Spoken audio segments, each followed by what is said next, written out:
Olá, a aula de hoje é uma revisão sobre o verbo, tá? Então, vocês estão acompanhando aí pela tela, nós temos verbo, que é a palavra que demarca ação, estado ou fenômeno da natureza, e essa distinção do fenômeno da natureza ou meteorológicos. O verbo vai indicar o momento em que ocorreu a situação, nós já vimos isso, presente, pretérito ou futuro, e também ele vai indicar quem realizou, quem sofreu a ação. Aqui ele fala na voz e na pessoa do verbo. Então eu tenho o verbo em que eu tenho a pessoa na primeira, segunda e terceira do singular, eu, tu, ele, ela, ou do plural nós, vós, eles, ela.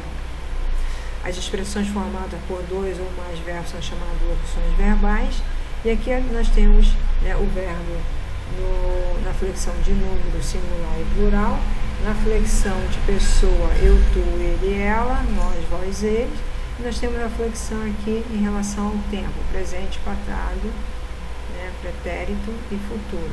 Observa aqui que essas marcações, essas desinências em vermelho, aqui em azul e aqui em verde, nós estamos falando de desinência do modo e do tempo, tá? Que também não é novidade para vocês. E aí vem a outra tela falando sobre o modo verbal. Nós temos o modo do indicativo e o modo do subjuntivo. Mais uma vez, as desinências de número, as desinências de pessoa. Do modo indicativo eu tenho pretérito perfeito e imperfeito, e do subjuntivo pretérito imperfeito. Vendo comigo, além das variações de tempo, número e pessoa, o verbo sofre modificações relacionadas ao modo, o que é a nossa avaliação sobre o que expressamos pelo verbo.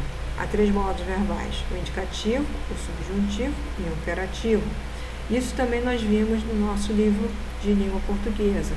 O indicativo ele vai dar certeza, é algo real, O subjuntivo é algo duvidoso, hipotético. Acordarem, será que eles vão para a aula? Tá difícil, hein? E aí se eles acordarem. E aí eu tenho o modo imperativo, que demarca ordem ou pedido, acordemos, acordem. Isso também está no nosso livro, é só uma forma de dar uma revisão, tá? Os tempos verbais. E aí nós já vimos, os tempos verbais estão relacionados ao que desejamos expressar. Pretérito imperfeito é uma situação passada, quando não é possível precisar quando os fatos terminaram ou para sugerir ações em seu andamento no passado. Eu fazia a tarefa, eu estava na aula. É comum usar o pretérito perfeito do indicativo para demarcar situações encerradas. Eu fiz, eu estive na sala. E o pretérito imperfeito subjuntivo, ele vai para o passado duvidoso, provável, hipotético, Talvez eu fizesse a tarefa, se eu estivesse na sala.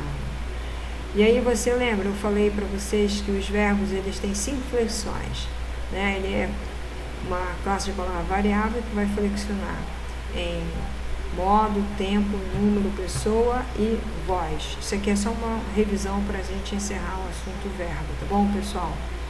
Um abraço.